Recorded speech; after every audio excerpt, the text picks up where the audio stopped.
Bonjour à tous nos spectateurs. Nous revenons aujourd'hui, ma camarade Gabrielle et moi-même, pour une toute nouvelle émission qui traite du large sujet qu'est la France-Afrique. Oui, tout d'abord, bonjour à vous tous. Et en effet, nous mettrons d'ailleurs l'accent sur la corruption dans cet espace géopolitique de la France-Afrique. Le sujet marque l'actualité. Vous avez dû suivre l'affaire que oppose le présentateur Cyril Hanouna et le député Louis Boyard. Oui, cette altercation au sujet d'un certain Vincent Bolloré et d'une affaire de déforestation au Cameroun l'opposant à une centaine de réfractaires. Voilà exactement, c'est de cela qu'il s'agit, et dans ce podcast, nous reviendrons bien sûr sur ce fameux Bolloré et à plus large échelle, la corruption en France-Afrique. Dans une première mesure, je pense qu'il est nécessaire de revenir sur l'historique des relations entre l'Afrique francophone et la France. Nous traiterons donc pour cela rapidement de la colonisation, des indépendances, puis nous expliquerons cette appellation France-Afrique. Ensuite, nous traiterons plus précisément de la corruption de la France-Afrique à l'aide d'une étude de cas. Et enfin, en fin de podcast, nous étudierons les solutions émises afin d'y remédier.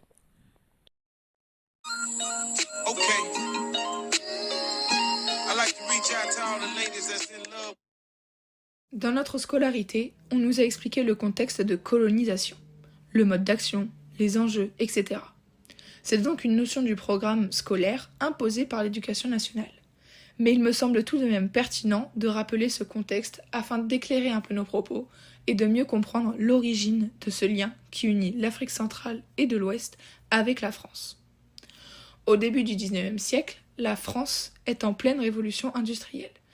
Les agriculteurs descendent dans les mines pour laisser la place aux usines afin de produire des biens plus vite et en plus grande quantité. L'essor de l'industrie rime avec le besoin de ressources, un besoin d'autant plus marqué par la crise économique qui touche l'Europe de 1873 à 1896. C'est ainsi que la recherche de ressources va se faire en Afrique. En effet, dès le début des années 1800, des opérations de cartographie ont été mises en place. On sait donc d'ores et déjà que le sol africain est riche. C'est alors que dans le but de remédier à cette crise, il va se tenir de 1884 à 85 la conférence de Berlin. Les pays européens vont se partager l'Afrique. C'est pour cela d'ailleurs que l'on peut apercevoir sur la carte de l'Afrique des frontières aussi droites.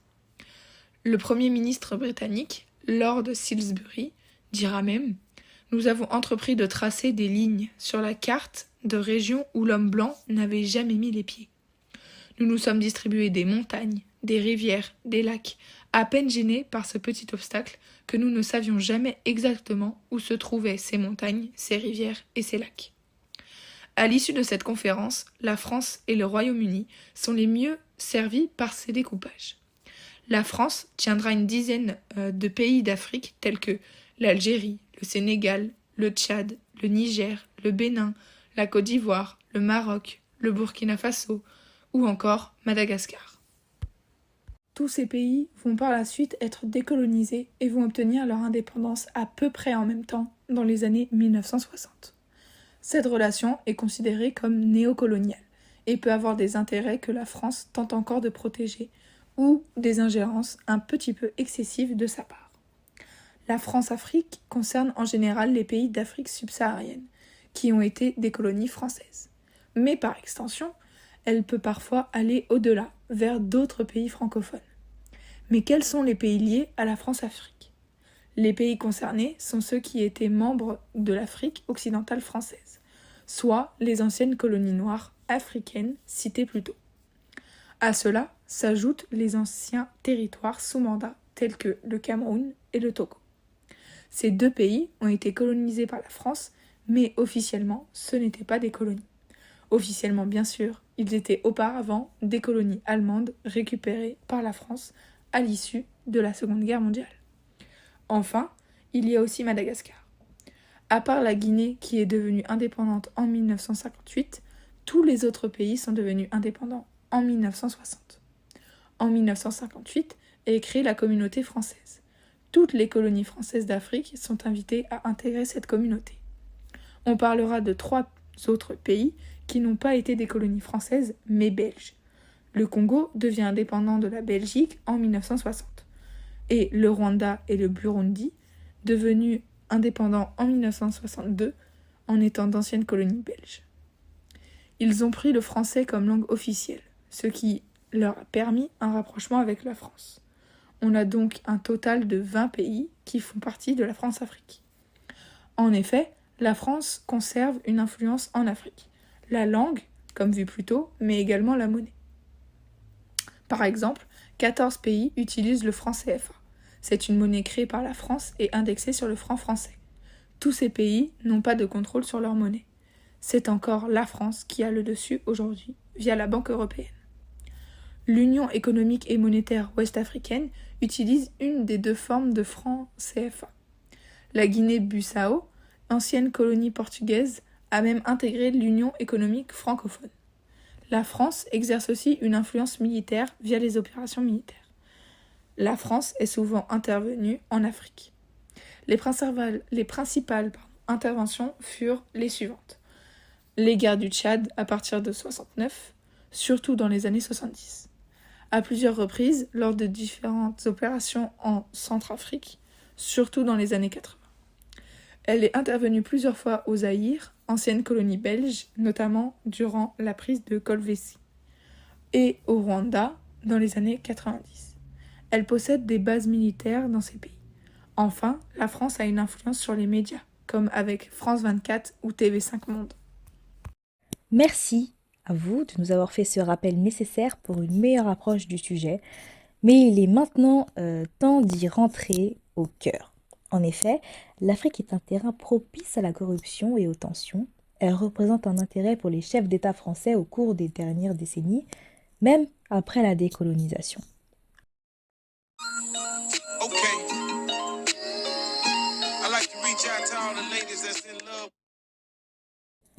Rentrons, comme dit plus tôt, dans le vif du sujet, la corruption. Parlons dans un premier temps de Vincent Bolloré. On en a déjà parlé en début de podcast. Qui est-il ? Alors, c'est un riche homme d'affaires français qui possède énormément de filiales, comme par exemple des groupes télévision, etc. Cela explique donc la réaction assez, inappropriée de Cyril Hanouna à la critique de Bolloré. C'est tout simplement parce que c'est lui qui possède cette émission et surtout le groupe Canal+, sachant que C8 en fait partie.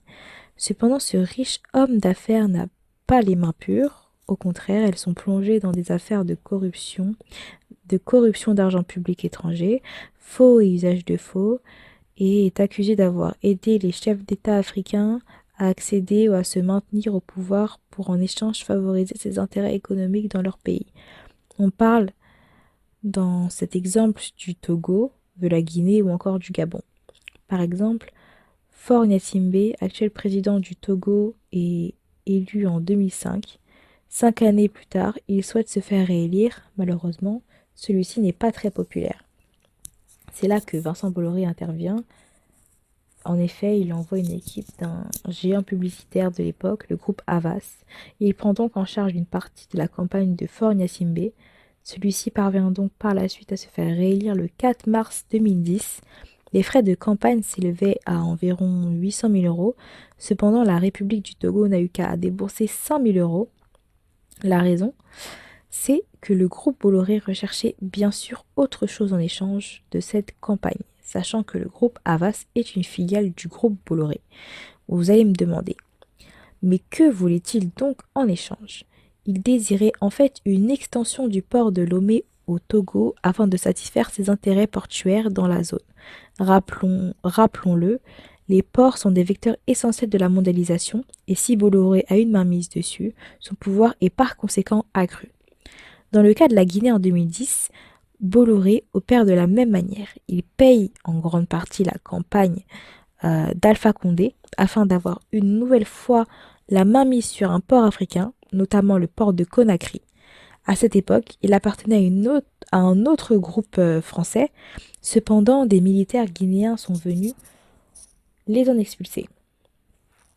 On peut citer d'autres exemples de corruption et le groupe pétrolier ELF sera le centre de cette partie. On peut notamment citer le Gabon, Omar Bongo qui succède au président Léomba en 1967 et avec le soutien de Paris est resté au pouvoir pendant 42 ans. Il a connu les 5 premiers présidents de la 5e République française. À la mort de M. Bongo en 2009, son fils aîné Ali Bongo a pris le pouvoir à l'issue de l'élection truquée. Cela fait donc plus de 50 ans que les Bongo sont à la tête du Gabon. Il s'est donc instauré une sorte de dynastie avec l'appui de la France.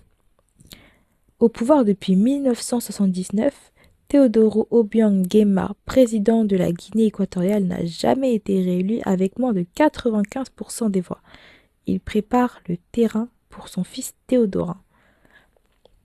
Ensuite, Denis Sassou Nguesso est une autre icône de la France-Afrique. Président du Congo-Brazzaville de 1979 à 1992, il revient au pouvoir en 1997 après un coup d'État sanglant. Et enfin, Paul Biya dirige le Cameroun depuis 1982. Surnommé le Sphinx en raison de ses longues absences du pouvoir, c'est son 6e mandat avec plus de 35 ans de pouvoir. Ces liens étroits entre la France et ses anciennes colonies sont longtemps restés dans l'ombre. Le premier à briser ce silence fut Pierre Péan. En 1983, il publie Affaires africaines, une enquête fouillée sur le Gabon d'Omar Bongo. Dans son ouvrage, il parle de la société pétrolière d'ELF, responsable de la mise au pouvoir des présidents africains avec l'appui de François-Xavier Verschave. D'après Wikipédia, ELF est considéré comme une pièce maîtresse des pratiques néocoloniales françaises en Afrique, avec des trafics d'influence, de la corruption, de la violence et des manipulations. Et des manipulations politiques, excusez-moi. Mais dans quelle mesure cela profite aux présidents africains? Dans cette corruption de la France-Afrique, il y a 3 acteurs principaux. Il y a dans un premier temps les groupes pétroliers, dans un second temps les chefs d'État africains et enfin l'exécutif français. Alors, l'idéal ce serait de vous représenter un schéma, donc on affichera une représentation plus visuelle des actions menées par ces 3 acteurs principaux, mais globalement, les chefs d'État africains financent les classes politiques françaises. Quant à ceux-ci, ils assistent les pays africains militairement ou pour les exécutions truquées. Quant à eux, les groupes pétroliers corrompent les chefs d'État africains et ceux-ci bradent leurs ressources pétrolières. Enfin, les groupes pétroliers financent les classes politiques françaises et ces derniers ferment les yeux sur les pratiques de l'ELF en Afrique. Pour s'assurer la bienveillance des régimes au pouvoir, ELF avait mis en place un système de corruption à 3 échelles. Alors, avant d'extraire, pour vous présenter ces 3 échelles, dans un premier temps, avant d'extraire le pétrole, il faut le trouver et les pays accordent aux compagnies pétrolières des permis d'exploration. Le permis est attribué à la société et ayant versé le bonus le plus élevé. Ensuite, une commission est prélevée sur chaque baril exporté par ELF, directement reversé sur les comptes personnels des présidents gabonais, congolais, camerounais, en Suisse ou au Liechtenstein. À la fin des années 80, Omar Bongo prélevait ainsi $1 par baril et possédait des dizaines d'appartements dans les quartiers les plus chers de Paris et de Nice. Pour finir, les conséquences de la corruption peuvent être diverses et beaucoup plus sombres. En effet, la France est soupçonnée d'avoir commandité des assassinats de grandes figures panafricaines par les services secrets. De nombreux assassinats ont été recensés parmi les grandes figures panafricaines juste après les indépendances. On peut par exemple citer Thomas Sankara, un dirigeant burkinabé qui a été assassiné en 1987. On soupçonne la France d'avoir commandité ce meurtre parce qu'il représentait une menace pour sa suprématie, pour la suprématie de la France, bien entendu. Et comme nous le verrons pour l'étude de cas de la Côte d'Ivoire, Thomas Sankara a représenté une menace car il était contre la corruption. Une corruption qui profite bien évidemment à la France. Pour notre étude de cas, prenons comme exemple la Côte d'Ivoire. Ce pays qui a pris son indépendance en 1960 reste tout de même très dépendant et sous le contrôle de la France, notamment à cause du franc CFA, la monnaie du pays. Laurent Gbagbo, Le président de la Côte d'Ivoire de l'époque l'avait bien compris et voulait s'en débarrasser. Cependant, afin de pouvoir créer sa propre monnaie et donc se séparer du franc CFA, Laurent Gbagbo devait être réélu en 2010. Son adversaire de l'époque, Alassane Ouattara, était connu pour être un grand ami de Nicolas Sarkozy, le président français de 2007 à 2012. La France soutenait donc Ouattara, qui a finalement été élu président de la Côte d'Ivoire le 2 décembre 2010 après un scrutin marqué de violence. Cependant, le Conseil constitutionnel ivoirien invalide les résultats du second tour à cause de nombreuses fraudes. Laurent Gbagbo finit donc par être réélu à 51,45% des voix. Je suppose que vous vous demandez comment est-ce possible que Ouattara soit tout de même élu président en mai 2011. Or, Laurent Gbagbo est arrêté le 11 avril 2011, mais est tout de même proclamé président le 6 mai 2011. Son investiture se fait en présence de nombreux chefs d'État, notamment Nicolas Sarkozy. Ce dernier lui aurait demandé de nombreuses faveurs. Vous me demanderez lesquelles. Donc, nous pouvons prendre comme exemple le fait que notre ex-président ait demandé à Laurent Gbagbo de retenir pour la France 80% du pétrole ou des revenus du bassin pétrolier du Golfe de Guinée. Sur les 20% restants, 10% devraient être pour le Burkina Faso et destinés à la Côte d'Ivoire. Cependant, l'ex-président ivoirien aurait refusé cette proposition et se serait vu quelques jours plus tard fait retirer le pouvoir du gouvernement démocratiquement qui lui avait été attribué. Mais en quoi Alassane Ouattara permet-il à la France d'avoir toujours une emprise sur cette ancienne colonisation ?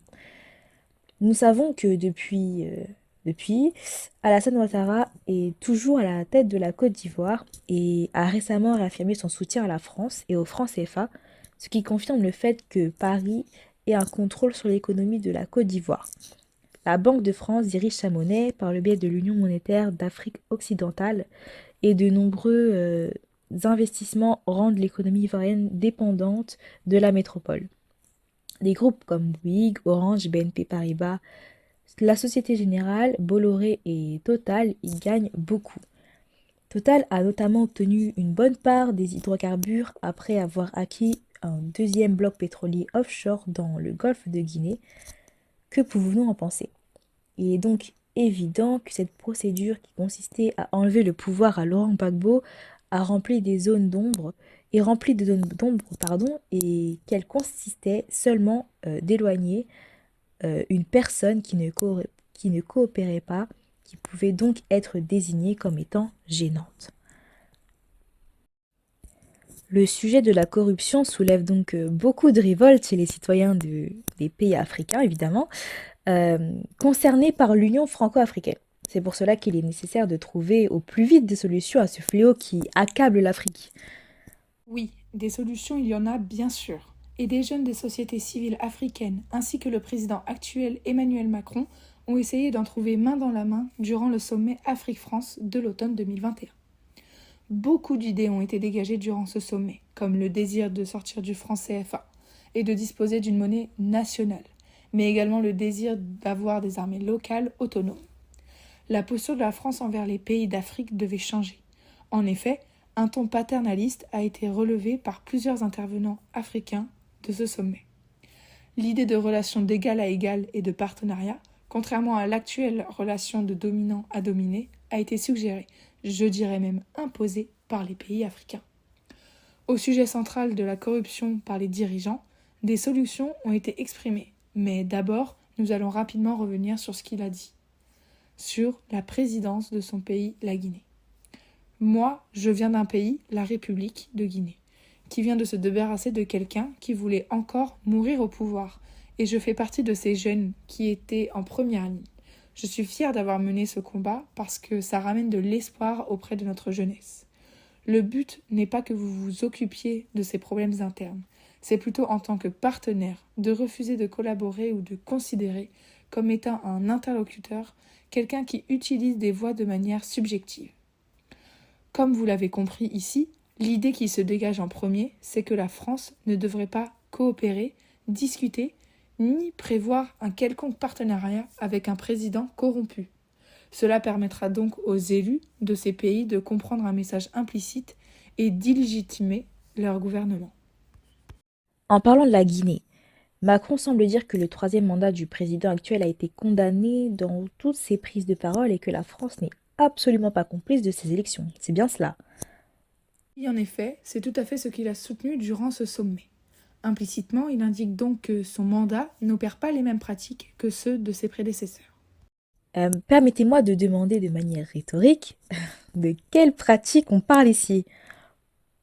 Alors, le président dit, je cite, il y a eu par le passé des systèmes qui ont été protégés pour préserver les intérêts financiers de grandes entreprises ou pays, côté européen, même après la décolonisation, ou pour bouger des dirigeants et pour les supprimer quand ils gênaient les affaires. Tout ça s'est passé et ça fait partie du travail historique. Aujourd'hui, on ne supprime plus les dirigeants. Pour en revenir au sujet des solutions contre la corruption, de son côté, Emmanuel Macron propose une politique de fond afin de faire émerger les alternatives démocratiques dans les pays d'Afrique. Le défi est donc, je cite, de resynchroniser les sociétés africaines avec le système politique. D'autres solutions sont proposées par les sociétés civiles africaines qui s'engagent contre la corruption. L'association Journée africaine de la lutte contre la corruption a organisé le 11 juillet 2021 la Convention africaine sur la lutte contre la corruption. Les sociétés civiles ont discuté du rôle des communautés économiques régionales. D'autres angles de vue ont été apportés, comme par exemple renforcer les procédures administratives et législatives afin que les dirigeants ne puissent pas accumuler des millions de dollars à l'étranger. Lors de la session 2 du Forum citoyen sur la démocratie, qui a duré du 11 au 13 juillet 2022, des associations de la société civile ont débattu. Il en ressort que le plus grand problème est la corruption du système de gouvernance internationale et la façon dont il s'impose en Afrique. Les sociétés civiles doivent être des acteurs. Nous devons réfléchir de manière créative et parler le langage des droits de l'homme, comme a pu le dire un intervenant. On peut également penser à renforcer des capacités de la société civile, tirer parti de la technologie civique, épurer le système de gouvernance qui plombe l'essor de l'Afrique. Les présidents suppriment la limite des mandats. En effet, des milliards de dollars, d'après le chiffre de la Banque mondiale, sont destinés au pot de vin. Merci à vous pour cette intervention très pertinente qui nous a permis d'en savoir beaucoup plus sur la corruption qui ronge les pays africains en y apportant des pistes de solutions. On arrive à la fin de ce podcast. On vous invite donc à nous retrouver tous les premiers mercredis du mois pour traiter d'un nouveau sujet d'ordre mondial.